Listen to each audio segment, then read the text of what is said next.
नमस्कार, आप exam tour देख रहे हैं। देखिए, एईडीओ का 2 फेज का एग्जाम समाप्त हो चुका है, यानी प्रथम फेज और द्वितीय फेज। अंतिम फेज यानी कि तीसरा चरण बचा हुआ है। तो वैसे विद्यार्थी जिनका एग्जाम हो चुका है, पहले फेज और दूसरे फेज, क्वेश्चन का लेवल में क्या कुछ अंतर रहा, किस तरीका से नॉर्मलाइजेशन होगा, कितना स्कोर आ रहा है, तो प्रथम फेज और दूसरे फेज वाले विद्यार्थी अपने आप को सुरक्षित समझ सकते हैं। साथ ही साथ जो तीसरे फेज वाले हैं, इस वीडियो को ध्यान से देखिएगा कि किस किस टॉपिक को आप अगर ठीक कर लेते हैं तो 2 4 5 अंक बढ़ जाएगा। क्योंकि 2 फेज का एग्जाम समाप्त हुआ है, तीसरा फेज वाले को 2 4 5 अंक लाभ मिल जाएगा। मेरे साथ रामांशु सर है, सर से ही जानेंगे। सर, आपका स्वागत है एग्जाम टूर। बहुत बहुत धन्यवाद आपका। सर, सबसे पहले ये बताइए, दोनों फेज का क्वेश्चन क्या लेवल ठीक रहा, या लेवल दोनों का बराबर रहा, या एक का कुछ अप रहा, कुछ डाउन रहा, कितना का अंतर रहा? देखिए, लेवल से बहुत ज्यादा फर्क इसलिए नहीं पड़ने वाला है कि लास्ट में जाके तीनों फेज का एग्जाम का जो है नॉर्मलाइजेशन होगा। तो अगर किसी का थोड़ा सा टफ रहता है, किसी का आसान रहता है, तो उससे बहुत ज्यादा फर्क नहीं पड़ता है। इसलिए बच्चे इस चीज पे परेशान ना हो कि उसका आसान था, हमारा टफ था, ऐसा नहीं। जब लास्ट में नंबर जोड़ा जाता है तो उसमें देखा जाता है टफनेस क्वेश्चन पेपर मतलब आसान और नॉर्मल। इसलिए आसान, देखिए तीनों अगर पेपर आप देखेंगे, पहला वाला तो उसमें हिंदी इंग्लिश का पेपर लगभग नॉर्मल था। लेकिन जब जीके जीएस का पेपर आएंगे पिछले बार, तो टफ लगा, क्योंकि नए प्रकार का प्रश्न दिखा बच्चों को। तो बच्चे जो है 55-60 नॉर्मल बच्चे, लेकिन जो अच्छे बच्चे अभी भी हैं, जो वास्तव में बीपीएससी की तैयारी करते हैं, वो 65 के पास पहुंचने वाले बच्चे हैं, नेगेटिव मार्किंग काट के। तो आप सबकी सबसे तुलना मत कीजिए, क्योंकि बीपीएससी में 2 प्रकार के बच्चे हैं। एक बच्चे वो जो यूपीएससी और बीपीएससी देते हैं, और एक बच्चे वो जो रेलवे ग्रुप डी और दरोगा और बीपीएससी देते हैं। तो दोनों की पढ़ाई के तरीके में बहुत अंतर होता है, प्रश्नों को सॉल्व करने के तरीके में बहुत अंतर होता है, क्वेश्चन को देखने के नजरिए में बहुत अंतर होता है। ये जो बच्चे होते हैं वनडे वाले, ये नॉर्मली क्या होता है कि खूब सारे फैक्ट इकट्ठा करते हैं और उसी को सोचते हैं कि एग्जाम में आ जाए।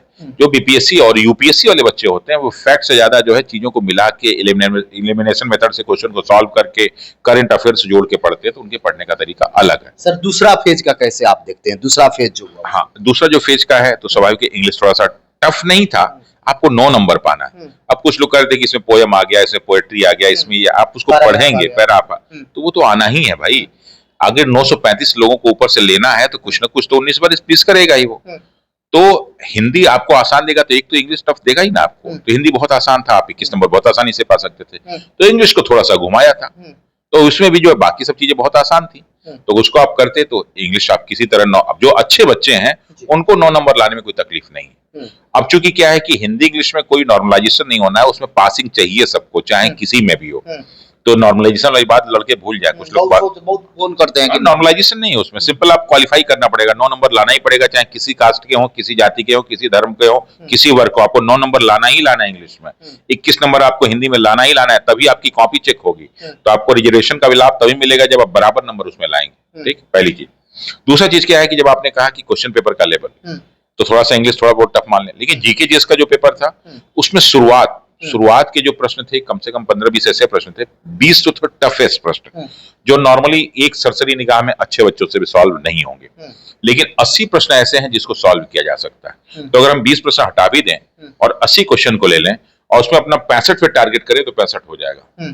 और 5 पे अगर तुक्का मारे तो 1 क्वेश्चन सही हो सकता है, 2 क्वेश्चन सही हो सकता है, तो आप 30 क्वेश्चन छोड़ भी सकते हैं। तो अगर उसके हिसाब से देखें, करें यही ना, इसमें स्ट्रेटजी है। जहाँ पे कम बच्चे, मतलब कम लोगों को लेना, तो स्टडी तो होगी ही होगी, कोई ना कोई एक सब्जेक्ट टाइट करना पड़ेगा। और फिर आप जब अभी आते हैं हिंदी, मैथ और रीजनिंग में, तो आपने देखा होगा कि मैथ और रीजनिंग का क्वेश्चन लेंदी बच्चे बता रहे हैं, और लेंदी होगा ही कि 100 मिनट में जो है 100 क्वेश्चन करना सबके लिए बस की बात नहीं। लेकिन जो लड़कों का जीके जीएस अच्छा होता है, उनका मैथ इतना फास्ट नहीं होता, कैलकुलेशन इतना फास्ट नहीं कर पाते हैं। तो बहुत सारे बच्चों की शिकायत है कि भाई पेपर लेंदी है। लेंदी से कोई फर्क नहीं पड़ता, नॉर्मलाइजेशन लास्ट में काउंट करेगा। तो अगर पहले और दूसरे को देखें तो पेपर लगभग 19-20 का अंतर है, लेकिन पेपर लगभग समान ही है, कोई अंतर नहीं। इसके अनुसार से देखा जाए तो फर्स्ट फेज और सेकंड फेज में कुछ विद्यार्थी जो अच्छा करके आए हैं, आपके हिसाब से कितना विद्यार्थी किए हैं तो थोड़ा सा संतुष्टि कर सकते हैं?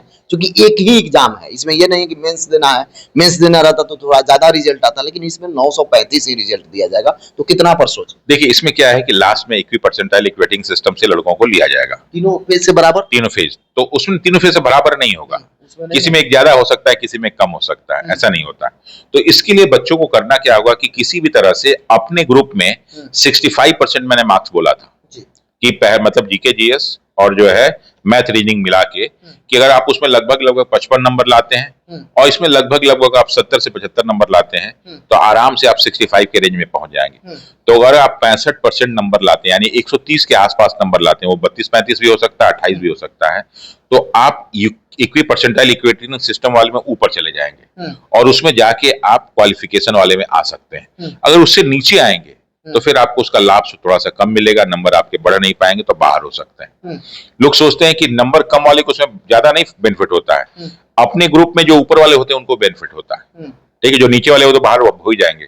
तो आपको कोशिश करना है कि 65% का क्राइटेरिया क्रॉस कीजिए, यानी 130 नंबर का क्राइटेरिया क्रॉस कीजिए, तो आप आसानी से equi percentile equating system enter कर जाएंगे और कर जाएंगे तो फिर अगर आपका भाग्य अच्छा रहा तो आप सेलेक्ट हो जाएंगे। ये सर जो तीसरा फेज होने वाला है, एक दिन गैप दिया गया है, पुनः शुरुआत होगा तीसरा फेज। दोनों फेज के एनालिसिस करने के बाद तीसरा फेज वाले विद्यार्थी को आप क्या कहिएगा कि थोड़ा सा अपना, आप तो कुछ कर नहीं सकते हैं, फिर भी थोड़ा सा क्या आप सुझाव दीजिएगा एक शिक्षक होने के नाते? मैंने पिछली बार भी कहा था कि अगर आप लोग मार्केट में उपलब्ध होगा, नेट पे भी उपलब्ध होगा विथ आंसर, प्रीवियस ईयर्स के 6-7 साल के यूपीएससी के जो क्वेश्चन है उसको एक बार सरसरी निगाह से देख जाइए।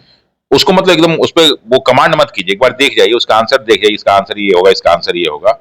हो सकता है क्योंकि इस बार में भी 2-3 प्रश्नों से डायरेक्ट आए हुए हैं और 2018 के जो है यूपीएससी से प्रश्न आया हुआ, तो हो सकता है कि उससे 2-4 प्रश्न आपके एग्जाम में आ जाए। 2-4 बहुत माने, और 2-4 वो प्रश्न होंगे जो टफेस्ट प्रश्न होंगे, जो सबसे सॉल्व नहीं होंगे।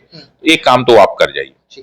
दूसरा, मैं पहली बार भी कहा था, आज भी मैं कह रहा हूं, दूसरी बार भी कहा था कि बेटा प्रश्न को देख के घबराइए मत, प्रश्न को देख के पढ़िए, प्रश्न को पढ़िए, आंसर को देखिए, आंसर को पढ़िए और एलिमिनेशन कीजिए। अब लोग कह रहे हैं कि प्रश्न बहुत बड़े बड़े हैं, तो एक तरफ प्रश्न बहुत बड़े बड़े थे, आपने देखा होगा, तो उसके बाद तो वन लाइनर भी तो आंसर दिया, क्वेश्चन दिया हुआ था।